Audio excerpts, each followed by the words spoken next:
ముందుకు వెళ్దాం. తత్వబోధలో ఇప్పుడు తత్వమసి మహావాక్య వివరణ గురించి మనం తెలుసుకుంటున్నాం. అది వివరించుకుందాం.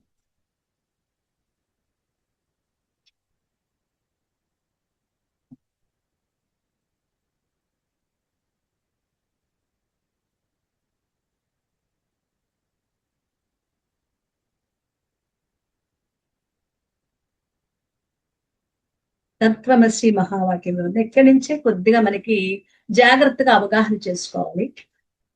ఇంత ఎక్కువగా మనకి అవగాహన కాకపోయినా నేను వివరిస్తాను. వివరించినంత వరకు మీరు కొద్దిగా జాగ్రత్తగా అవగాహన చేసుకోండి. ఎందుకంటే అసలు లోతుగా ఉంటుంది. సద్గురువు శిష్యుడికి ఈ తత్వమసి మహావాక్యం ఎందుకు ఉపదేశం చేశారు?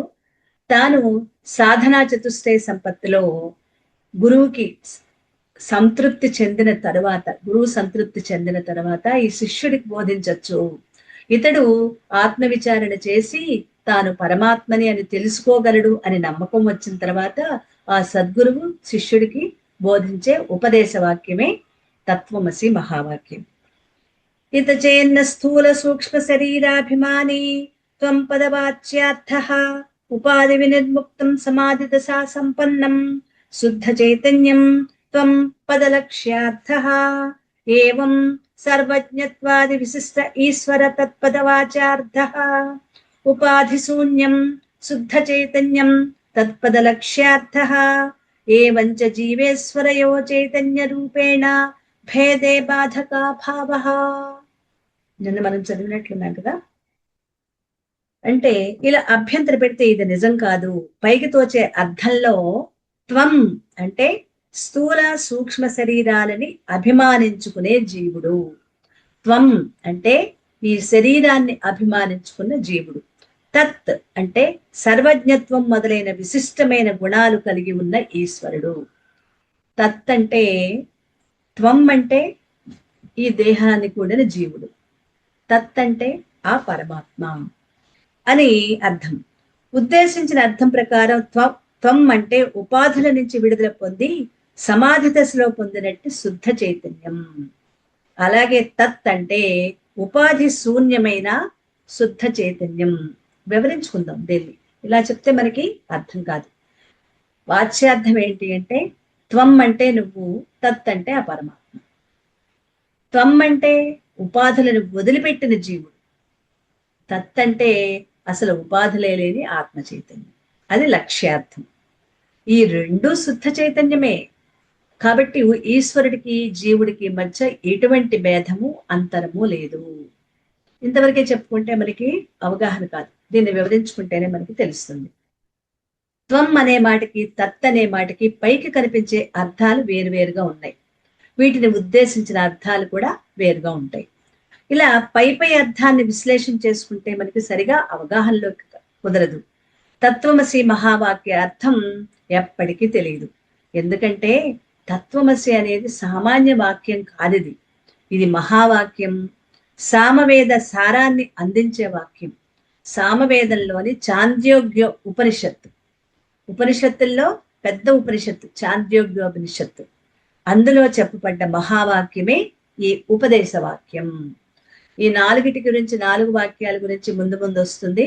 అప్పుడు ఏ వేదంలోది, ఏ ఉపనిషత్తులోది అనేది వచ్చినప్పుడు అప్పుడు చెప్పుకుందాం. ఇప్పుడు నోట్ చేసుకొని అవసరం లేదు.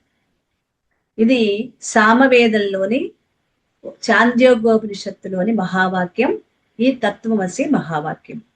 కాబట్టి ఇలాంటి వాక్యాలు ఉన్నట్లుగా అర్థం చేసుకోవటం మనకి అవగాహనలోకి రాదు. కాబట్టి ఈ వాక్యాన్ని తెలుసుకోవటానికి లోపల 2 రకాల అర్థాలున్నాయి. ఒకటి వాచ్యార్థం, రెండోది లక్ష్యార్థం. కొత్త పదాలు కదండి. వాచ్యార్థం అన్నా లక్ష్యార్థము, ఇవి 2 కొత్త పదాలు. మనకి తత్వబోధలో అనేక కొత్త పదాలు వస్తాయి.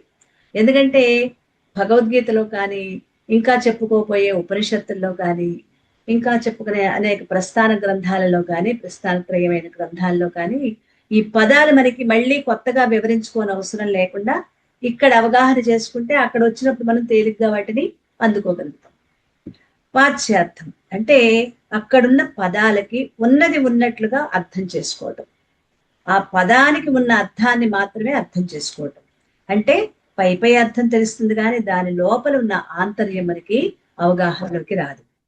అదే లక్ష్యార్థమైతే ఆ వాక్యాన్ని ఏ ఉద్దేశంతో మహర్షులు మహాత్ములు మనకి అందించారో వాళ్ళ ఉద్దేశానికి అనుగుణంగా అర్థం చేసుకోవడం, అంటే లోతైన అర్థం ఉంది, దాని లోపలికి వెళ్తే గాని మనకి అది అవగాహనలోకి రాదు. అలా అర్థం చేసుకోవాలంటే కొంత వదిలి కొంత కలిపి, కొంత వదిలిపెట్టాలి, కొంత కలుపుకోవాలి. ఆంతర్యాన్ని అర్థం చేసుకోవాలి. దీంట్లో ఏది వదలాలో ఏది కలుపుకోవాలో అది గురువు ద్వారా మాత్రమే మనకి అవగాహనలోకి వస్తుంది. ఎలా అనేది ఇక్కడ తెలియజేశారు. ఇక్కడ తత్వమసి మహావాక్యంలో రెండు ముఖ్యమైన పదాలు ఉన్నాయి. తత్, త్వం. ఇవి రెండు. తత్ అంటే ఈశ్వరుడు, త్వం అంటే జీవుడు. గుర్తుపెట్టుకోండి. తత్ ఈశ్వరుడు అంటే పరమాత్మ, త్వం జీవుడు నువ్వు అనమాట. ఈశ్వరుడు జీవుడే అయి ఉన్నాడు, ఈశ్వరుడు జీవుడే అయి ఉన్నాడు. అసి అంటే అయి ఉన్నాడు. తత్ త్వం అసి. తత్ అంటే పరమాత్మ, త్వం అంటే జీవుడు, అసి అయి ఉన్నాడు, పరమాత్మ జీవుడై ఉన్నాడు. ఇలా చెప్తే మరి అంత వాచ్యార్థం చెప్తే అర్థమవుతుందా? అర్థం కాదు. అంటే ఈ జీవేశ్వర పదాల యొక్క సరైన అర్థాన్ని, లక్ష్యార్థాన్ని తెలుసుకోవాలి. అప్పుడే తత్వమసి అనే మహావాక్యార్థం మనకి సరిపోతుంది. ముందుగా త్వం, త్వం అనే ముందు వాచ్యార్థం తెలుసుకుని తర్వాత లక్ష్యార్థంలోకి వెళ్దాం. రెండు తెలుసుకోవాలి. రెండు తెలుసుకున్నప్పుడే మనకు అవగాహనలోకి వస్తుంది. స్థూల సూక్ష్మ శరీరాలను అభిమానించుకుని తనను తాను మరిచిపోయి ఈ దేహమే నేను అనే భ్రమలో ఉన్న ఆత్మ, దాన్నే జీవుడు అంటాం. అదే కదా జీవుడు అంటే. ఈ దేహాన్ని ఆశ్రయించుకున్నది ఎవరు? జీవుడు. అంటే అజ్ఞానంలోని జీవుడే త్వం, అజ్ఞానంలో ఉన్న జీవుడే త్వం. ఇది వాచ్యార్థం, ఆ పదం యొక్క అర్థం. మరి లోతుగా వెళ్ళాలి కదా, లక్ష్యార్థం లోపలికి వెళ్ళాలి కదా. మరి లక్ష్యార్థం ఏంటి? త్వం అంటే అంటే స్థూల సూక్ష్మ కారణ శరీరాలనే ఉపాధుల నుంచి విడుదల పొంది సమాధి దశలో ఉన్న శుద్ధ చైతన్యం. అంటే జీవుడు ఇక్కడ త్వం అయితే ఆ ఉపాధి నుంచి విడుదల పొంది సమాధి స్థితిలో తనని తాను తెలుసుకొని అజ్ఞానాన్ని వదిలివేసిన జీవుణ్ణి త్వం అంటారు. ఇది లక్ష్యార్థం. పట్టుకుంటే మేడం మళ్ళీ ఒకసారి చెప్పరండి, రాసుకుంటున్నాము. మళ్ళీ ఒకసారి నేను వివరించి చెప్తాను. ఆ ఉపాధులు పట్టుకుంటే త్వం అని వాచ్యార్థంలో ఉంది. ఆ ఉపాధులను వదిలి సమాధి స్థితిలో నేను ఆత్మని అని తెలుసుకున్న జీవుడే, అది త్వం అని లక్ష్యార్థం ఉంది. ఇంకొకసారి చెప్తున్నప్పుడు నోట్ చేసుకోండి. ఇప్పుడు వాచ్యార్థం మళ్ళీ చెప్తున్నాను, ఒకసారి చూడండి. స్థూల సూక్ష్మ శరీరాలను అభిమానించుకొని తనని తాను మరిచిపోయి ఈ దేహమే నేను అని భ్రమలో ఉన్న ఆత్మ, దాన్ని జీవుడు అంటారు. అంటే అజ్ఞానంలోని జీవుడు. ఇది త్వం అనే పదం యొక్క వాచ్యార్థం. వాచ్యార్థం అంటే పై పై అర్థం అన్నమాట. మరి ఇప్పుడు లక్ష్యార్థం రాసుకుందాం. వాచ్యార్థం అర్థమైంది, లక్ష్యార్థం. త్వం యొక్క లక్ష్యార్థం స్థూల సూక్ష్మ శరీరాలనే ఉపాధుల నుంచి విడుదల పొంది, అంటే ఈ రెండు నేను కాదు అని, సమాధి దశలో ఉన్న శుద్ధ చైతన్యం. స్థూల శరీరం సూక్ష్మ శరీరం నుంచి విడుదల పొంది, అంటే ఇవి నేను కాదు అని సమాధి స్థితి, అంటే ఒక్క ఆలోచన కూడా లేని స్థితిలో ఉన్న ఆత్మ చైతన్యం, అంటే అజ్ఞానాన్ని వదిలిన జీవుడు అని ఈ త్వం యొక్క లక్ష్యార్థాన్ని అర్థం చేసుకోవాలి. ఓకే అండి, నోట్ చేసుకున్నారా? అజ్ఞానాన్ని వదిలిన జీవుడు, ఇది త్వం యొక్క లక్ష్యార్థం. మరి ఇప్పుడు తత్ అంటే ఏంటి? త్వం అర్థమైంది, తత్ అంటే ఏంటి? దీనికి కూడా వాచ్యార్థం ఉంది. సంపూర్ణ జ్ఞానస్వరూపుడు, మహిమ కలవాడు ఈశ్వరుడు, అది తత్ యొక్క వాచార్థం. మళ్ళీ చెప్పుకుందాం. పరిపూర్ణ జ్ఞానస్వరూపుడు, మహిమ గలవాడు ఈశ్వరుడు అని తత్ యొక్క వాచార్థం. మరి దీని యొక్క లక్ష్యార్థం ఏంటి? లోపలి అర్థం, తత్ యొక్క లోపలి అర్థం. స్థూల సూక్ష్మ శరీరాలనే ఉపాధులు ఎప్పుడూ లేనివాడు. స్థూల సూక్ష్మ కారణ శరీరాలనే ఉపాధులు ఎప్పుడూ లేనివాడు శుద్ధ చైతన్య స్వరూపుడు. ఇది లక్ష్యార్థం. అంటే శరీరం ఎప్పుడూ లేదు, ఈ శరీరం ముందు లేదు, మధ్యలో లేదు, చివర లేదు, ఎప్పుడూ లేదు, శుద్ధ చైతన్య స్వరూపుడు అని తత్ యొక్క అర్థం, లక్ష్యార్థం. ఇక్కడ వాచ్యార్థం ప్రకారం చూస్తే దేహాన్ని అభిమానించుకున్నవాడు, అల్పజ్ఞానం కలవాడు జీవుడు. అంటే దేహాన్ని ఉపాధిగా తెచ్చుకుని అల్పజ్ఞానం ఉన్నవాడు జీవుడు. పరిపూర్ణ జ్ఞానం కలవాడు ఈశ్వరుడు. ఇప్పుడు అర్థమైందా? ఉపాధులతో కూడి ఉన్న జీవుడికి అజ్ఞానంలో ఉన్న జీవుడు, అల్పజ్ఞానం ఉండేవాడు జీవుడు. పరిపూర్ణమైన జ్ఞానం ఉన్నవాడు ఈశ్వరుడు. వీటిని అజ్ఞానం, వీటిని మళ్ళీ మన భాషలో మనం అవగాహన చేసుకోవాలంటే త్వం అంటే అజ్ఞానాన్ని తగిలించుకున్న జీవుడు. మరి తత్ అంటే అదే త్వం. లక్ష్యార్థం అజ్ఞానాన్ని వదిలించుకున్న ఆత్మ. ఉపాధులు తగిలించుకున్న శుద్ధ చైతన్యమే జీవుడు. ఉపాధులు లేని శుద్ధ చైతన్యం పరమాత్మ. తత్కి త్వంకి లక్ష్యార్థాలు, వాచ్యార్థాలు. ఏమైనా అర్థమైందా? ఇంకొకసారి చెప్పుకుందాం, ఎందుకంటే ఇది లోపలికి వెళ్తే గాని మనకి అవగాహనలోకి కొరుకుడు పడవన్నమాట. త్వం అంటే అజ్ఞానాన్ని తొలగించుకున్న జీవుడు, అజ్ఞానాన్ని తగిలించుకున్న జీవుడు మనమే. ఇది త్వం. మరి లోపలికి వెళ్తే లక్ష్యార్థం అజ్ఞానాన్ని వదిలించుకున్న ఆత్మ. అజ్ఞానాన్ని వదిల్చుకున్న ఆత్మ త్వం, అది లక్ష్యార్థం. అజ్ఞానాన్ని తగిలించుకున్నది జీవుడు, అదేమో పై అర్థం. త్వం అంటే ఇక్కడ అరకు అర్థమైందా? అజ్ఞానాన్ని తగిలించుకున్న జీవుడు త్వం అని వాచ్యార్థం, పైకి కనిపించే అర్థం. లోతైన అర్థం ఏంటి త్వంకి? అజ్ఞానాన్ని వదుల్చుకున్న ఆత్మ, అది లక్ష్యార్థం. సరే, త్వం అర్థమైంది. తత్లోకి వెళ్దాం. తత్ అంటే ఉపాధులు వదుల్చుకున్న శుద్ధ చైతన్యం. ఉపాధులని వదుల్చుకున్న శుద్ధ చైతన్యం అంటే జీవుడు అన్నమాట. ఆ తత్ ఎవరు? ఉపాధులని వదుల్చుకున్న శుద్ధ చైతన్యమే జీవుడు, అది తత్. అది పైకి కనిపించే అర్థం. లోతైన అర్థంలోకి వెళ్తే ఉపాధులు అసలు ఏమీ లేని శుద్ధ చైతన్యం. కష్టపడి ఉపాధులు వదుల్చుకున్నాడు జీవుడు. ఇక్కడ అసలు ఉపాధులు ఏమీ లేని శుద్ధ చైతన్యమే పరమాత్మ, అది తత్ అంటే. తత్ అంటే ఏం లేదు, ఏ ఉపాధులు లేని పరమాత్మ. ఉపాధులు తగిలించుకున్న జీవుడు త్వం. ఇంతవరకు అర్థమైంది కదా? ఇద్దరి మధ్య భేదం ఉంది కాబట్టి తత్వమసి మహావాక్యం తప్పవుతుంది. లక్ష్యార్థం ఏది? పై అర్థం చూస్తే. అదే లోతుగా వెళ్తే లక్ష్యార్థం ప్రకారం చూస్తే ఈ శరీరం అనే ఉపాధులను వదుల్చుకున్న శుద్ధ చైతన్యమే జీవుడు. ఈ శరీరం అనే ఉపాధులని వదుల్చుకోవటం అంటే ఇప్పటి వరకు నేను జీవుణ్ణి అనుకున్నవాడు ఆ ఉపాధులను వదుల్చుకున్న చైతన్యమే, శుద్ధ చైతన్యమే ఆ జీవుడు. అంటే శరీరం అనే ఉపాధులు ఎప్పుడూ లేనట్టి శుద్ధ చైతన్యం ఈశ్వరుడు. ఇంకొకసారి చెప్తాను.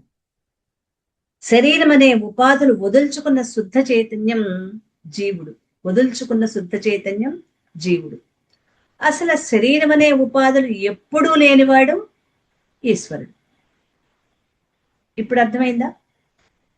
ఉన్న ఉపాధులు వదుల్చుకున్న జీవుడు ఒక అర్థమైతే, అసలు ఏ ఉపాధులు లేనివాడు పరమాత్మ. అంటే ఇద్దరికీ ఉపాధులు లేవు. జీవుడేమో వదుల్చుకున్నాడు, ఈశ్వరుడికి అసలు లేనే లేవు. కాబట్టి ఇద్దరికి ఇప్పుడు ఉపాధులు ఉన్నాయా? లేవు. ఇద్దరు శుద్ధ చైతన్యం కాబట్టి ఇద్దరు ఒక్కటే, ఏ భేదము లేదు. ఉపాధులు ఎప్పుడైతే జీవుడు వదుల్చుకుంటాడో అప్పుడు ఏ ఉపాధులు లేని పరమాత్మ అవుతాడు. కాబట్టి రెండు ఒక్కటే. కాబట్టి చైతన్య దృష్టితో ఏ భేదము లేదు అని మనకి అర్థమవుతుంది. ఇక్కడ సాధకుడు ఈ విషయాన్ని కూడా బాగా గ్రహించాలి. జీవుడు అంటే ఉపాధులు వదిలిన శుద్ధ చైతన్యం. ఉపాధులు వదిలిపెట్టిన శుద్ధ చైతన్యం జీవుడు. ఏ ఉపాధులు లేనివాడు ఈశ్వరుడు. ఇక్కడ మీరు దాన్ని కొద్దిగా హైలైట్ చేసుకోండి. జీవుడు అంటే ఉపాధులు వదిలిన శుద్ధ చైతన్యం. ఓకే, ఏ ఉపాధులు లేనివాడు ఈశ్వరుడు, పరమాత్మ. అంటే ఇద్దరికీ ఉపాధులు ఇప్పుడు లేవు. ఉపాధులు అంటే తెలుసా అండి? ఈ దేహం ఏదో ఒక దేహం అన్నమాట. వాటిని వదులుచుకున్నవాడు జీవుడైతే అవి ఏమీ లేనివాడు పరమాత్మ. ఆ రెండు అదే నువ్వు అని గురువు చెప్తున్నాడు. ఉపాధులు వదిలినంత మాత్రాన శుద్ధ చైతన్యంగా మారిపోడు జీవుడు. సరే, ఇంతవరకు మనం అవగాహన చేసుకున్నాం. దీన్ని విశ్లేషణ చేస్తున్నారు. ఎందుకంటే రెండిటికి ఉపాధులు లేవు, కానీ ఎంతసేపు, ఎప్పటికీ ఇలాగే ఉంటుందా, దాన్ని వివరిస్తున్నారు. ఉపాధులు వదిలినంత మాత్రాన శుద్ధ చైతన్యంగా మారిపోడు జీవుడు. ప్రతిరోజు మనం కూడా గాఢ నిద్రలో జారుకున్నప్పుడు స్థూల సూక్ష్మ శరీరాలనే ఉపాధుల్ని మనం వదిలిపెట్టేస్తున్నాం. మొదట నిద్ర పడుకుంటాం, తర్వాత ఏం చేస్తాం? ఏవో కలలు వస్తాయి. ఆ కలలంతా అయిపోయిన తర్వాత గాఢ నిద్ర. ఆ గాఢ నిద్రలో స్థూల శరీరం సూక్ష్మ శరీరం ఏది మనకి? అంటే మనస్సు బుద్ధి. స్థూల శరీరం అంటే ఈ శరీర అవయవాలు. వీటి యొక్క స్పృహ మనకి తెలియదు. ఎప్పుడు గాఢ నిద్రలు. అప్పుడు కూడా మనం వదిలిపెట్టేస్తున్నాం కదా, ఉపాధుల్ని వదిలిపెడుతున్నాం. అయినా కారణ శరీరం అనే ఉపాధిలో మాత్రం ఉంటున్నాం. అంటే కారణ శరీరం ఉంటుంది కానీ స్థూల సూక్ష్మ శరీరాలు అనేవి ఉండటం లేదు. నిద్ర లేవగానే స్థూల సూక్ష్మ శరీరాల భావనలోకి వచ్చేస్తాం.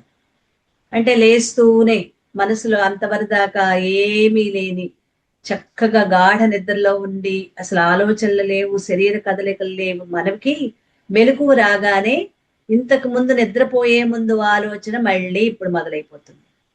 నిద్రపోయే ముందు చేసే కొన్ని పనుల గురించి ఆలోచన, కదలికలు అవన్నీ మళ్ళీ ఇప్పుడు వచ్చి చేరిపోతాయి. వచ్చి జీవభావాన్ని పొంది తన ఆలోచనల ప్రకారం ఈ ప్రపంచంలో పనులు చేస్తూ ఉంటాడు. మరి ఇలా చేస్తున్నాడు కదా, మరి జీవుడు పరమాత్మ ఎలా అవుతాడు? ఎలా అంటే శాస్త్రాన్ని బాగా తెలుసుకొని, ఇది ఎవరు సామాన్యంగా అందరికీ ఉండేది. గాఢ నిద్రలో ఉపాధులు వదులుచుకుని పరమాత్మగా ఉన్నాడు. నిద్ర అయిపోయింది, మెలకు వచ్చేసింది. మళ్ళీ ఉపాధులు తగిలించుకుని స్థూల శరీరం సూక్ష్మ శరీరం తగిలించుకుని ఆలోచనలు అన్ని మొదలు పెట్టుకుంటూ మళ్ళీ కర్మలు చేయటం మొదలు పెడతాడు.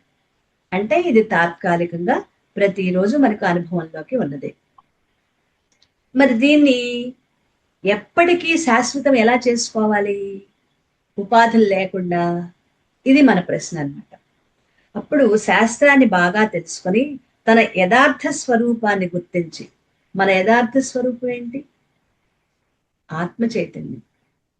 మనందరి యొక్క యథార్థ స్వరూపం ఆత్మ చైతన్యం. అది గుర్తించి సాధనలు బాగా చేసి సమాధి దశలో, సమాధి అనే మాటని ఒక్క ఆలోచన కూడా లేకుండా ఉండటం. అసలు సమాధి అనే మాటకు అర్థం ఏంటి? సమధి బుద్ధి, సమమైన బుద్ధి కలిగి ఉండటం.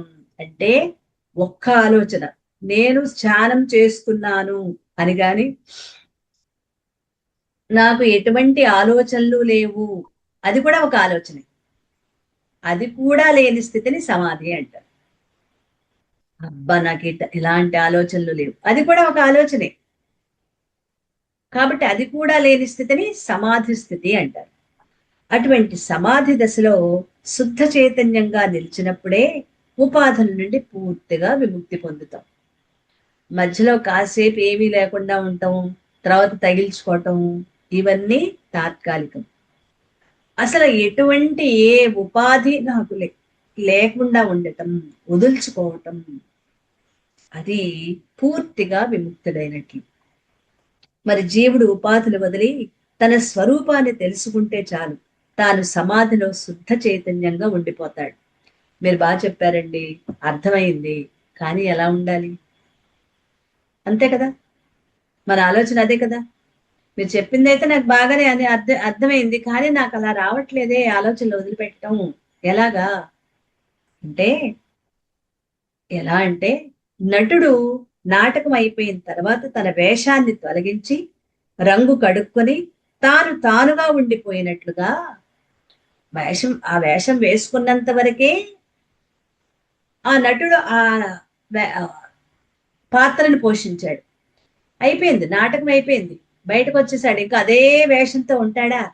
నెత్తి మీద ముడి కట్టుకుని బాణం ధనుర్బాణాలు భుజాన్ని తగిలించుకొని అదే వేషంలో ఉంటాడా? ఉండడు. లేదా బెచ్చగాడిగా ఉన్నాడు, మాసిపోయిన చింపిరి జుట్టు వేసుకుని చిరిగిపోయిన బట్టలు కట్టుకుని అదే తిరుగుతూ ఉంటాడా? అవన్నీ వదిలేసి ఆ రంగు కడిగేసుకుంటాడు.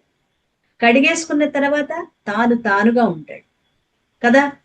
అలా రంగు కడుక్కుని తాను తానుగా ఉండిపోయినట్లుగా జీవుడు తన ఉపాధుల యొక్క తాదాత్మ్యాన్ని, అంటే ఈ దేహం నేను, ఇప్పటి వరకు ఇది నేను చేస్తున్నాను, నేను అనే భావాన్ని వదిలి, దేహమే నేననే భావాన్ని వదిలి తాను తానుగా, తాను ఆత్మగా ఉండిపోవాలి.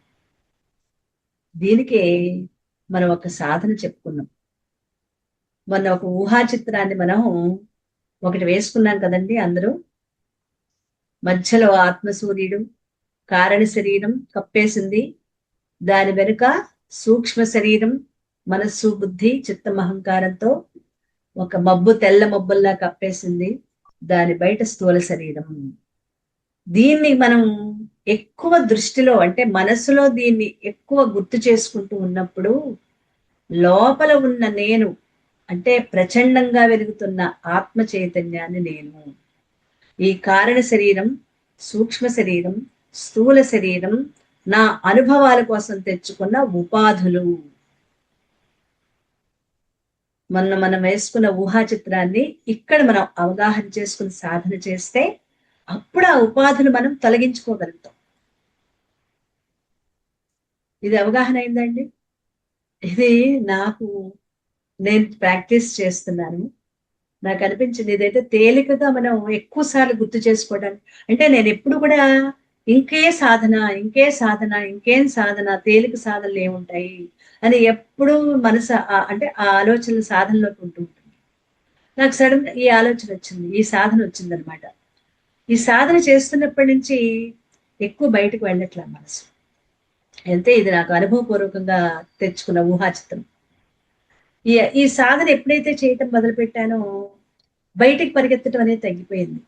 ఎందుకు అంటే ఆత్మ చైతన్యం నేను నా చుట్టూతా ఏర్పరచుకున్నాను. ఈ కారణ సూక్ష్మ స్థూల శరీరాలు అవి నేను తెచ్చుకున్నవి.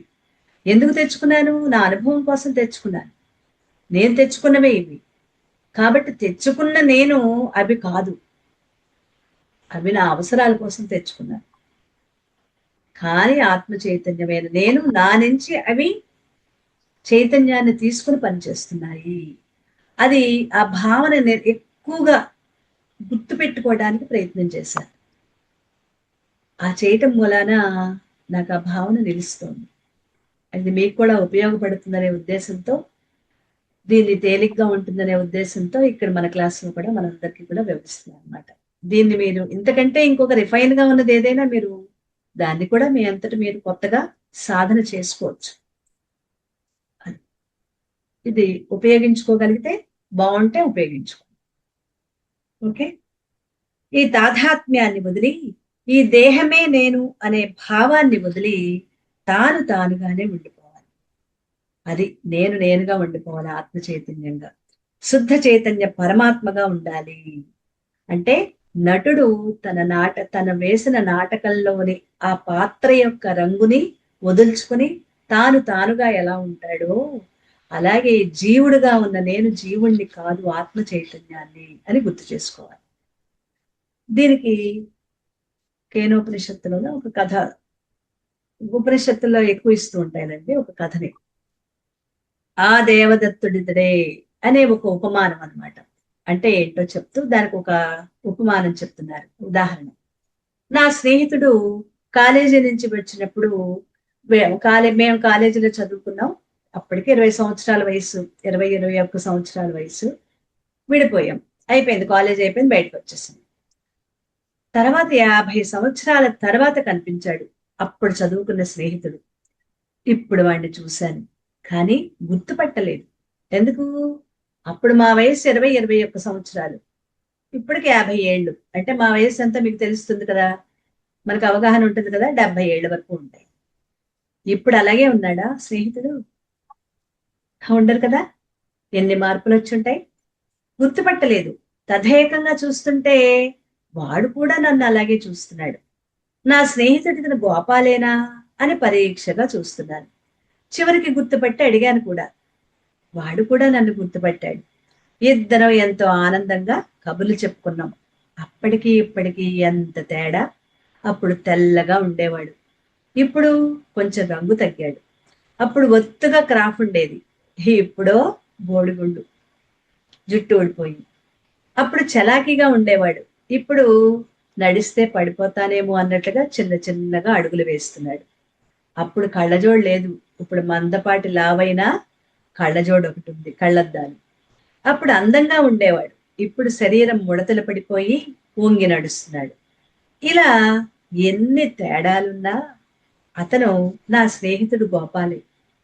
అప్పటి గోపాలే, ఇప్పటి గోపాల్ కూడా. ఈ మార్పులను తొలగించి చూస్తే అప్పుడు ఇప్పుడు ఒక వ్యక్తే, అంతేగాని ఇద్దరు లేరు కదా. ఆ వ్యక్తే ఈ వ్యక్తి, ఇది ఏకత్వం. తత్వమసి విచారణలో అదే చెప్తారు. ఆ దేవదత్తుడితడే. ఇక్కడ దేవదత్తుడు బాణం వేసి హంసని హంసని కొడతాడు కదా, సిద్ధార్థుడు దేవదత్తుడు కథలు అన్నమాట. ఆ దేవదత్తుడు ఎవరో కాదు, ఆ దేవదత్తుడు ఇతడే అని ఒక ఉపమానం చెప్తారు. అలా ఆ గోపాలు ఇతడే. మేం చదువుకున్న గోపాలే ఇప్పుడు నేను మళ్ళీ గుర్తుపట్టిన గోపాలు. అతడు ఇతడు, అతడు వేరు ఇతడు వేరు కాదు. ఉన్నది అప్పటి గోపాలే, ఇప్పటి గోపాలు. తన అన్ని మారిపోయినా కూడా అతను ఇతడే అని చెప్తూ ఆ గోపాల్ ఇతడే అని. అంటే ఇదే విధంగా జీవేశ్వరుల్లోని భేదాలను తొలగించి చూస్తే శుద్ధ చైతన్య రూప ఆత్మ వస్తువు ఒకటే. అంటే జీవుడికున్న ఉపాధులు తొలగించాలి, తొలగిస్తే ఆత్మ చైతన్యం. అదే మనం చెప్పుకున్న ఊహా చిత్రం అన్నమాట. జీవుడే ఈశ్వరుడు, ఈశ్వరుడే జీవుడు. ఉపాధుల దృష్ట్యా, వేషం దృష్ట్యా భేదమే తప్ప అసలు వస్తువు దృష్టితో చూస్తే, చైతన్యం దృష్టితో చూస్తే రెండు ఒక్కటే. జీవుడు ఆత్మ రెండు ఒకటే. ఉపాధులు తగిలించుకుంటే జీవుడు, వదులుచుకుంటే దేవుడు. దానికే ఏమంటారు? పట్టుకుంటే జీవుడు, వదిలిపెడితే దేవుడు. ఈజీగా చెప్పుకోవటం ఏంటి? ఉపాధులన్నీ పట్టుకుంటే జీవుడు, ఉపాధులన్నీ వదిలేస్తే దేవుడు. దేవుడు అంటే పరమాత్మ, రెండు ఒక్కటే. ఇది అద్వైత సిద్ధి. ఇక్కడ మరొక విశేషాన్ని ఇక్కడ కూడా గమనించుకుంటూ, జీవుడు ఉపాధి అవిద్య. జీవుడికి ఏంటి? అజ్ఞానం. అవిద్య అనే మాటకు అర్థం ఏంటి? అజ్ఞానం. జీవుడు అజ్ఞానంలో ఉండబట్టే అజ్ఞానం అనే ఉపాధిని తగిలించుకున్నాడు. జీవుడికి ఏమీ తెలియదు, తాను పరమాత్మని కూడా తెలియదు, అంతే కదా. అజ్ఞానం అంటే ఏంటి?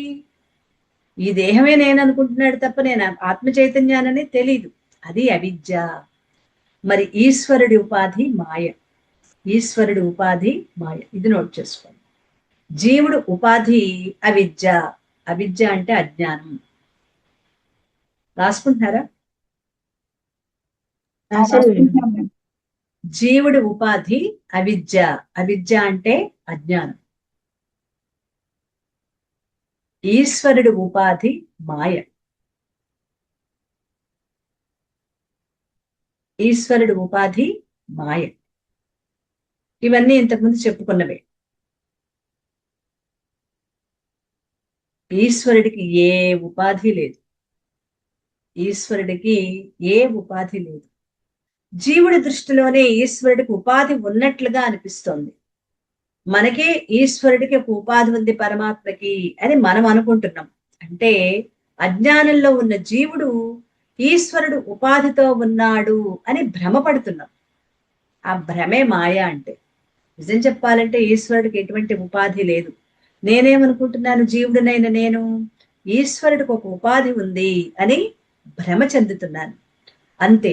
జీవుడు ఉపాధిని సాధనతో తొలగించుకోవాలి. ఈశ్వరుడికి ఉపాధిని మనం ఆలోచించక్కర్లా. నా ఉపాధిని సాధనతో నేను తొలగించుకోవాలి. అప్పుడు నేను పరమాత్మనవుతాను. అప్పుడు జీవుడే పరమాత్మ అవుతాడు. నా ఉపాధిని నేను తొలగించుకుంటే అప్పుడు ఈశ్వరుణ్ణి అవుతాను. మరి ఈశ్వరుని ఉపాధిని ఈశ్వరుడు ఎలా తొలగించుకుంటాడు? ఈశ్వరుడు, జీవుడు తన ఉపాధిని తొలగించుకుంటే ఈశ్వరుడు అవుతాడు. మరి ఈశ్వరుడు ఉపాధిని ఈశ్వరుడు ఎలా తొలగించుకుంటాడు? ఉపాధి లేదు, ఈశ్వరుడికి ఉపాధి లేదు కదా మ్యామ్. చాలా బాగా అర్థమైంది. అది అది అర్థమైందా లేదా అని అంటానికి, నా భ్రమలో ఈశ్వరుడికి ఉపాధి ఉందేమో అని అనుకున్నాను, కానీ నిజానికి ఈశ్వరుడికి ఉపాధి ఉందా? నిరాకారుడు. నిరాకారుడు. ఈశ్వరుడికి ఉపాధే లేదు. అందుకని తొలగించుకోవాల్సిన అవసరం లేదు. జీవుడు తన అజ్ఞానం అనే ఉపాధి తొలగించుకుంటే చాలు. నా అజ్ఞానం నేను తొలగించుకుంటే సరిపోతుంది తప్ప ఈశ్వరుడు ఉపాధికి ఏమీ ఉండదు అది తొలగిపోవటానికి. మనం ఇంకా దీనికి ఇంకో ఉదాహరణ, అజ్ఞానం అనే ఎర్ర కళ్ళజోడు పెట్టుకున్నాం. చిన్నప్పుడు చూడండి, జాతర సంతల్లో మనకి ఎర్ర కళ్ళజోళ్ళు అమ్ముతూ ఉండే, ఎరుపు పచ్చ, చిన్న చిన్న పిల్లలు కొనుక్కుని పెట్టుకుని, అబ్బా అంత పచ్చగా కనిపిస్తుంది ఎర్రగా కనిపిస్తుంది అనుకునేవాళ్ళం కదా. అలా ఎర్ర కళ్ళజోడు పెట్టుకున్నాం. మనం అంటే జీవుళ్ళం అనమాట. అజ్ఞానం అనే ఎర్ర కళ్ళజోడు పెట్టుకున్నాం. అప్పుడు ప్రపంచం అంతా ఎర్రగా కనిపిస్తూ ఉంటుంది. ఆ కళ్ళజోడు తీసేస్తే ప్రపంచం ఎర్రగా ఉంటుందా? రంగే ఉండదు. ఇప్పుడు ప్రపంచం ఉన్నది ఉన్నట్లుగా కనిపిస్తుంది. ఎర్ర కళ్ళజోడు పెట్టుకుంటే అంతా ఎర్రగా కనిపిస్తుంది, పచ్చ కళ్ళజోడు పెట్టుకుంటే అంతా పచ్చగా కనిపిస్తుంది. వాటిని తీసేస్తే ఎలా ఉందో అలా కనిపిస్తుంది, ఉన్నది ఉన్నట్లుగా. అలాగే మన అజ్ఞానంలో మాత్రమే కనిపించే ఈశ్వర ఉపాధి మాయ. అంటే ఈ జగత్తంతా కనిపిస్తోందా? ఈ జగత్తంతా ఎవరు? ఈ జగత్తంతా ఈశ్వరుడే, పరమాత్మే.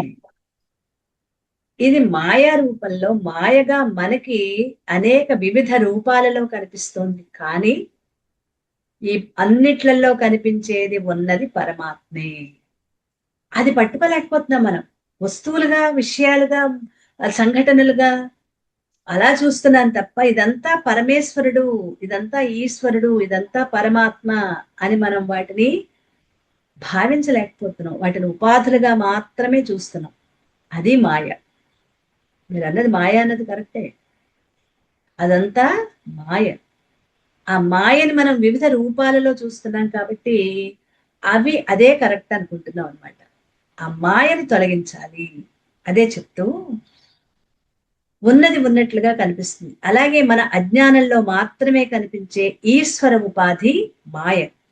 మన అజ్ఞానం తొలగటంతో, ఎప్పుడైతే మనకు అజ్ఞానం తొలగిపోతుందో, నేను ఆత్మ చైతన్యాన్ని మనం ఎప్పుడైతే అనుభవపూర్వకంగా తెలుసుకుంటామో అప్పుడు ఈశ్వరుడు ఉపాధి అయిన మాయ కూడా అదృశ్యమైపోతుంది. ఇలా సర్వం బ్రహ్మమయంగా పరమాత్మగా ఉండిపోవటం జరుగుతుంది. అప్పుడు గాని మనకి ఉన్నది పరమాత్మ ఒక్కటే అని అప్పుడు గాని అర్థం కాదు. ఇదంతా తత్వమసి మహావాక్య విచారణలో చేయగా చేయగా చేయగా, సాధన చేయగా చేయగా చేయగా, విశ్లేషణ చేయగా ఎప్పటికో మనకి ఈ భావన అనేది ఏర్పడుతుంది. మరి అలాంటి వాటిని ఏమంటారు? 48వ మంత్రం చూడండి.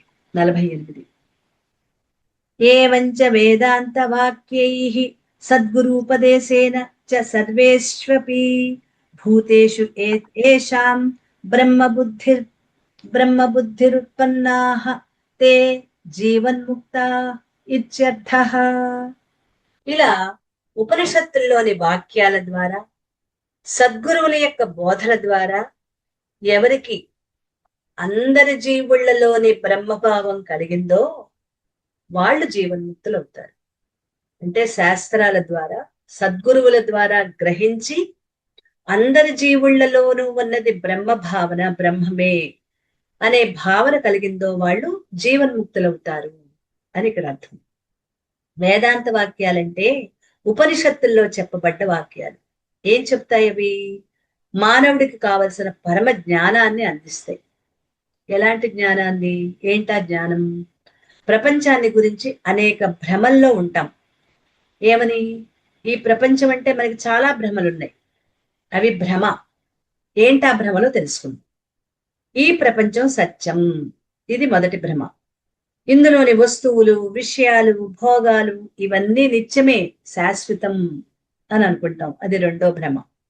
ఇవన్నీ తనకి ఎంతో ఆనందాన్ని ఇస్తాయి, అసలు ఈ విషయాలు నా కోసమే ఉన్నాయి, ఇవన్నీ ఆనందించడానికే ఉన్నాయి, ఇది మూడో భ్రమ. అందుకే వీటి కోసం అటులు చాస్తూ ప్రపంచంలోకి పరుగులు తీసి ఎన్నో కష్ట నష్టాలు కోర్చి వాటిని సంపాదించుకొని అనుభవిస్తాం. ఇది ఒక పెద్ద భ్రమ. వీటి కోసం పరుగులెత్తటం, సంపాదించటం, అనుభవించటం, ఇది కూడా ఒక భ్రమే. వాటి వల్ల ఆనందం పొందినట్లే పొంది చివరికి దుఃఖాన్ని కూడా పొందుతాం. ఆనందం ఉంటుంది, అదైనా పోయినా పాడైనా మళ్ళీ దాంట్లోనే దుఃఖం. ఇక తన గురించి అంటే జీవుడు తన గురించి కూడా కొన్ని భ్రమల్లో ఉంటాడు. ప్రపంచం గురించి భ్రమ అర్థమైంది కదా, ఇంకొకసారి చెప్పుకుందాం. ఈ ప్రపంచం సత్యం అనుకోవటం, ఇందులోని వస్తువులు, విషయాలు, భోగాలు నిత్యమైనవి అనుకోవటం, ఇవన్నీ నాకెంతో ఆనందాన్ని ఇస్తాయి అనుకోవటం, వీటి కోసం అరులు చాస్తూ ప్రపంచంలోకి పరుగులు తీసి ఎన్నో కష్ట నష్టాలు కోర్చి వాటిని సంపాదించుకోవటం, అనుభవించటం. వాటి వల్ల ఆనందాన్ని పొందినట్లే పొంది చివరికి దుఃఖాన్ని కూడా పొందుతాం. ఇది ప్రపంచం పట్ల. మరి తన పట్ల, జీవుడు తన పట్ల అప్పుడు కూడా కొన్ని భ్రమలు ఉన్నాయి. నేనే దేహం అనుకుంటాడు, లేదా దేహాన్ని ధరించిన జీవుణ్ణి నేను శాశ్వతం అనుకుంటాడు. నేను జీవుణ్ణి, దేహాన్ని ధరించిన జీవుణ్ణి అనుకుంటాడు. తాను సుఖాలు దుఃఖాలు అనుభవించడానికి పుట్టాను అనుకుంటాడు. అదే కదా, ఓ పాట కూడా ఉంది కదా, అనుభవించు రాజా. నేను పుట్టింది పెరిగింది అనుభవించడానికే, అదే కదా పాట సారాంశం కదా. తన సుఖాలు భోగాలు అనుభవించడానికే పుట్టాను అని అనుకోవటం ఒక భ్రమ. తాను శాశ్వతంగా ఉండిపోతాను అనుకుంటాడు. రోజు ఎంతమంది చనిపోతున్నా తాను మాత్రం ఎప్పటికీ ఉంటాననే భ్రమలో ఉంటాడు. ఇలా భ్రమల్లో ఉండటం వల్ల తానెవరో తెలుసుకోలేకపోతూ ఆ భ్రమల్లోనే జీవిస్తున్నాడు. మనకుండే భ్రమల గురించి ఇంకొకసారి తెలుసుకుందాం. తాను దేహమే అనుకోవటం, దేహాన్ని ధరించిన జీవుణ్ణి అనుకోవటం, నేను పుట్టింది సుఖ దుఃఖాలు అనుభవించడానికే పుట్టాను అని భావనలో ఉండటం, నేను శాశ్వతంగా ఉంటాను అని అదొక భ్రమలో ఉండటం. ఎందుకంటే రోజు ఎంతమంది చనిపోతున్నా నేను మాత్రం చచ్చిపోను, నేను ఎప్పటికీ ఇలాగే ఉంటాను అనే భ్రమలో ఉండటం. ఇలా భ్రమల్లో ఉండటం వల్ల తానెవరో తెలుసుకోలేకపోతూ చివరికి భ్రమల్లోనే జీవిస్తూ భ్రమల్లోనే మరణిస్తాడు. ఇలా భ్రమల్లో జీవించే మానవుని యొక్క భ్రమలను పోగొట్టి ఈ ప్రపంచం గాని, ఈ దేహాదులు కాని, ఈ దుఃఖాలు కాని, సుఖ భోగాలు కాని శాశ్వతం కాదు, ఎప్పటికీ ఉండేవి కాదు, అనిత్యం. ఇవన్నీ అనిత్యమే. మరి నిత్యమైనదేది? అన్ని అనిత్యమే అన్నారు. అన్ని అనిత్యమైందే, ఏదో ఒకటి నిత్యమైంది ఉంటుంది కదా, పరమాత్మ. ఇవంతా అనిత్యమైనది అని తెలియజేసి దాని వల్ల కలిగే ఆనందం కూడా నిజమైన ఆనందం కాదు, కొంతవరకే ఉంటుంది నీకు ఆనందం అని తెలియజేసి తాను గాని, ఇతరులు గాని, ఈ ప్రపంచం గాని అన్ని కలలోని వస్తువులు లాంటివి. కలలో మనకి అనేక వస్తువులు కనిపిస్తాయి, మెలకు వచ్చేప్పటికి ఏమవుతాయి? అవన్నీ ఉండవు, అదృశ్యం. కలలోనే కనిపిస్తాయి తప్ప మెలకు వచ్చిన తర్వాత అదే ఒక్కటి చేతితో ముట్టుకుందామన్న వస్తువు కనిపించదు, చూద్దామన్నట్టు ఉండదు. అలాగే ఇవన్నీ కలలోని వస్తువులు లాంటివే. ఏమిటా? ఏవి కలలోంచి వస్తువులు? నేను గాని, ఇతరులు గాని, ఈ ప్రపంచం గాని ఇవన్నీ కలలోని వస్తువులు లాంటివి అని తెలియజేసి ఉన్నది పరబ్రహ్మమే, సర్వం అంతటా ఉన్నది బ్రహ్మమయం. ఇప్పుడు కలలో ఉన్నది ఇందాక మనం చూసుకున్నాం, కలలోంచి మెలుగు వచ్చిన తర్వాత ఆ వస్తువు కనిపించట్లా కదా, కలలో మాత్రమే కనిపించింది, మెలుగు వచ్చాక ఆ వస్తువు కనిపించట్లేదు. అలాంటివే ఇవన్నీను. ఇక్కడ కేవలం ఉన్నది ఒక్క పరబ్రహ్మమే. అంతా బ్రహ్మమయం, ఉన్నదొక్కటే పరమాత్మ. ఆ పరమాత్మ కూడా ఎవరో కాదు, అది నువ్వే. ఉన్నది ఒకే పరమాత్మ. ఆ పరమాత్మ ఎక్కడో వెతుక్కుంటావేమో, ఎక్కడ వెతక్కు, అది నువ్వే అని. అందరూ ఆ అన్ని భూతాలు పరమాత్మ స్వరూపాలే. నీ కంటికి ఏదైతే కనిపిస్తోందో, నీవేవి స్పర్శిస్తున్నావు, ఏది వాసన చూస్తున్నావు, ఏది రుచి చూస్తున్నావు, ఏది వాసన, ఏది వింటున్నావు, ఇదంతా కూడా పరమాత్మ చైతన్యమే. అన్ని కూడా, అన్ని భూతాలు అంటే అన్ని జీవుళ్ళు పరమాత్మ స్వరూపాలే. కాబట్టి నీ దృష్టిని మార్చుకుని సర్వం బ్రహ్మమయంగా అనుభూతి చెందితే ఇక నీకు అఖండమైన అనంతమైన ఆత్మానందం, అదే బ్రహ్మానందం. అప్పుడు శాశ్వతమైన ఆనందం ఉంటుంది అని. అసలు నీ స్వరూపం ఆనందం. ఓ పిచ్చిమొహమా, నువ్వు నిజం చెప్పాలంటే ఆనందం అంటే నువ్వే. కానీ నువ్వేం చేస్తున్నావు? నీ ఆనందం నువ్వు తెలుసుకోకుండా, కస్తూరి మృగం తన లోపల వచ్చే సువాసనని గ్రహించకుండా అడవంతా తిరుగుతుంది. ఎక్కడో మంచి వాసన వస్తోంది, మంచి వాసన వస్తోంది, మంచి వాసన వస్తోంది, అబ్బాయి ఎంత బాగుందో అని పరిగెత్తుకుంటూ వెళ్తుంది. అక్కడేం కనిపించలా. మళ్ళీ వాసన వస్తుంది, అక్కడి నుంచి ఇంకో చోటకి పరిగెత్తుతుంది, అక్కడ వాసన వస్తుంది, కానీ ఏం కనిపించలా. అలా మొత్తం అడవంతా తిరిగి కాళ్ళు రెప్పులు వచ్చి ఒక చోట కూలబడుతుంది, తిరిగి తిరిగి పడుతుంది. అలాగే నువ్వు కూడా, నువ్వు పరమాత్మవి. పరమాత్మ ఎక్కడని వెతుకుతావు నువ్వు? బయట వెతికితే కనిపిస్తాడా? కస్తూరి మృగానికి ఆ కస్తూరి బయట కనిపించిందా? లేదే. మరి పరమాత్మమైన నువ్వు ఆనందాలు బయటకు వెతుక్కుంటున్నావు, బయట ఉందా ఆనందం? నువ్వే ఆనందానివయ్యా, అసలు నువ్వే ఆనందానివి. ఆనందం అంటేనే నువ్వు, ఆనందం అంటేనే పరమాత్మ, ఓం అంటేనే పరమాత్మ. నువ్వు పరమాత్మవి. నువ్వెంత బయట వెతికినా ఏమీ కనిపించదు, నీ లోపలే ఉంది అని చెప్పి, ఆ స్థితిలో నీ స్వరూపం ఆనందమే అని తెలియజేసి, ఆ స్థితిలో, ఆత్మస్థితిలో, స్వస్థితిలో నిన్ను నిలపటానికి కావలసిన జ్ఞానాన్ని ఈ ఉపనిషత్తులు అందజేస్తున్నాయి. ఇది ఉపనిషత్తులు మనకేమిస్తున్నాయి అంటే, నిన్ను నువ్వు ఎలా తెలుసుకోవాలో తెలియజెప్తున్నాయి. ఈ విధంగా ఉపనిషత్తుల వాక్యాల ఆంతర్యాన్ని, లక్ష్యార్థాన్ని లోతుగా తెలుసుకోవాలంటే మనం చదివితే అర్థం కాదు.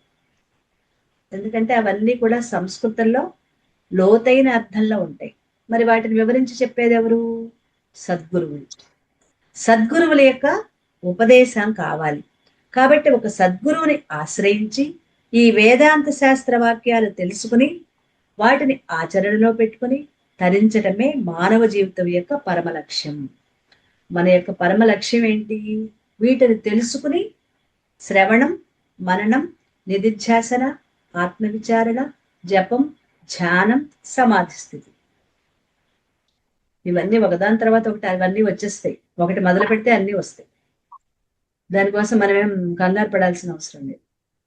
అప్పుడు నేను ఆత్మ చైతన్యాన్ని రూఢి చేసుకోగలుగుతాం. బయట చెప్తారు గురువు, కానీ మనం దాన్ని మనంతట మనం తెలుసుకుంటేనే కానీ, అనుభవంలోకి వస్తే గాని దాన్ని నిలుపుకోలేము. చెప్పినవి ఎంతోసేపు ఉండవు, అది మర్చిపోతాం. అదే మన అనుభవంలో వస్తే ఏం లేదు. చిన్నపిల్లాడికి వాడు అక్కడ పూర్వకాలం అంతా పొయ్యిలే కదండి. పిల్లలు పాపం ఆడుకుంటూ ఆడుకుంటూ ఏ పొయ్యి దగ్గరకు వెళ్ళి వేలెట్టాడు అనుకోండి, కట్టె చివరి పెట్టుకున్నా వాడికి ఆ వేడికి వెనక నుంచి వేడి సెగ తన్నుతుంది కదా, కట్టె పుల్ల చివర నురుగు లాంటిది వచ్చి వేడి అంటుకుంటుంది. వాడు గబుక్కుని ఇలా ముట్టుకోగానే ఆ నురుగు వేడి వేడిగా వచ్చి వాడికి తగిలితే అది చుర్రుమని కాలుతుంది. వాడికి తెలుస్తుంది. పాక్కుంటూ వెళ్ళిన పిల్లాడికి అది ముట్టుకుంటే తగిలింది అని వాడికి తెలిసినా తెలియని ఏడుస్తాడు. ఇంకో రోజు వాడు ఆ కట్టె పుల్ల దగ్గరికి వెళ్ళి అక్కడికి వెళ్ళిన చెయ్యి ఆగిపోతుంది. వాడికి అనుభవం వచ్చేసింది, ఆ పొలను ముట్టుకుంటే అది కాలుతుంది అని. వెంటనే వాడు అక్కడ చేయి పెట్టిన వాడు కాస్త అంతవరకు వెళ్ళి వాడు వెనక్కి తీసేసుకుంటాడు. వాడికి ఎవరు? వాళ్ళ అమ్మ చెప్పిందా? మరే అందులో చేయి పెట్టకురా అని వాళ్ళ అమ్మ చెప్పిందా? వాళ్ళ అమ్మ వాడి అనుభవం. ఆ పిల్లవాడు పూర్వకాలం అంటే అందరూ కట్టె పుల్లలతోటే పొయ్యలు ఉండేవి. ఇట్లా కాదు కదా. అందుకని పిల్లలకి అంత చిన్న వయసు నుంచి కూడా అనుభవం అనేది వాళ్ళకి వస్తే ఇంక మళ్ళీ అది చేసేవాళ్ళు కాదు. పడిపోయేవాడు అనుకోండి, ఇలా వంగుని వంగుని వంగి చూస్తే పడిపోయాడు అనుకోండి, ఇంకోసారి వంగోడు అక్కడికి వెళ్ళి అక్కడి వరకు ఉండి ఆగిపోతాడు వాడు. ఎందుకంటే కింద పడిపోయాడు, ఇవాడు వాడు ఏడ్చిన విషయం గుర్తొస్తుంది, ఇలా ముందుకెళ్తే పడిపోతానని ఇంక వాడు వెళ్ళడు అనమాట. అలా అనుభవపూర్వకంగా తెలుసుకోవాలి. గురువులు ఎంత చెప్పినా, ఉపదేశం ఎంత చేసినా శిష్యుడు దాన్ని సాధన చేస్తే గాని తన అనుభవంలోకి తెచ్చుకోలేడు. ఆ అనుభవ జ్ఞానం ఏదైతే ఉందో అదే శాశ్వతమైన ఆనందాన్ని ఇచ్చేది. ఇలా ఎవరైతే ఉపనిషత్తుల వాక్యాల ద్వారా, సద్గురు ఉపదేశం ద్వారా సమస్త జీవుళ్లలోనూ ఉన్నది బ్రహ్మమే అనే బ్రహ్మభావం కలిగి ఉంటారో అందరూ పరమాత్మ స్వరూపులే అని అనుభవపూర్వకంగా తెలుసుకుంటారో వాళ్ళు జీవన్ముక్తులు. ఇందాక పిల్లవాడు అనుభవపూర్వకంగా కట్టె కాలుతుంది అని వాడికి అర్థమైంది, ఆ చివరికి వెళ్తే పడిపోతాను అని వాడికి అర్థమైంది కదా. అలాగే తనని తాను పరమాత్మగా, ఈ సర్వము ఉన్నది పరమాత్మ అని తనకి తాను అనుభవపూర్వకంగా తెలుసుకున్న వాడినే జీవన్ముక్తులు అంటారు. జీవన్ముక్తులు అంటే జీవించి ఉండగానే ముక్తి పొందటం. ఇది పరమవీర చక్ర కాదు చనిపోయేటక్క రావటానికి. జీవించి ఉండగా ముక్తి పొందటమే జీవన్ముక్తులు అంటే. తాను బతికి ఉండగానే ముక్తి పొందుతాడు, ముక్తి పొందిన తర్వాత కూడా జీవిస్తాడు. కొంతకాలం జీవించిన తర్వాత అప్పుడు శరీరాన్ని వదిలేస్తాడు, వాళ్ళని విదేహముక్తులు అంటారు. జీవించి ఉండగా ముక్తి పొందుతారు, అది కరెక్ట్ ముక్తి, అదే మోక్షం అంటే. కానీ అలా పొందిన తర్వాత కూడా కొంతకాలం జీవిస్తారు, వాళ్ళు బతుకుతారు, వాళ్ళ పనులన్నీ చేసుకుంటారు. తిరిగి శరీరాన్ని చివరికి ఎప్పుడో 10 ఏళ్లకో 20 ఏళ్లకో ఎప్పుడో వదిలేస్తారు కదా, వాళ్ళని విదేహముక్తులు అంటారు. అంటే మళ్ళీ వాళ్ళు ఇంకా జన్మ తీసుకోరు, మళ్ళీ వాళ్ళు మనలాగా మళ్ళీ మళ్ళీ పుట్టాల్సిన అవసరం లేదు వాళ్ళు, అందుకు వాళ్ళని విదేహముక్తులు అంటారు. ఇప్పుడు జీవుడికి ఈశ్వరుడికి భేదం లేదని, జీవుడు పరమాత్మ ఒక్కటే అని నిరూపించేవి మహావాక్యాలు. ఇప్పుడు నోట్ చేసుకుందరు కానీ చెప్తాను. ఇలాంటి మహావాక్యాల విచారణ చేపట్టాలి. 4 వేదాలలో 4 మహావాక్యాలు ఉన్నాయి. ప్రతి వేదంలో ఏదో ఒక ఉపనిషత్తులో ఈ మహావాక్యం ఉంటుంది. అవి ఏంటంటే, 1 ఋగ్వేదం. నోట్ చేసుకోండి. ఋగ్వేదంలో చిన్న హైఫన్ పెట్టుకోండి. హైఫన్ అంటే అడ్డగీత చిన్నదన్నమాట.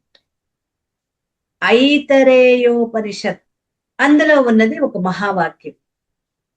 ఆ మహావాక్యం పేరు ప్రజ్ఞానం బ్రహ్మ. ప్రజ్ఞానం బ్రహ్మ అనేది మహావాక్యం. మరొకసారి చెప్తాను. ఋగ్వేదంలో ఐతరీయోపనిషత్తులో ఉన్న మహావాక్యం ప్రజ్ఞానం బ్రహ్మ. రెండవది యజుర్వేదం. రెండో వేదం యజుర్వేదం. యజుర్వేదంలోని ఉపనిషత్తు పేరు బృహదారణ్యకోపనిషత్తు.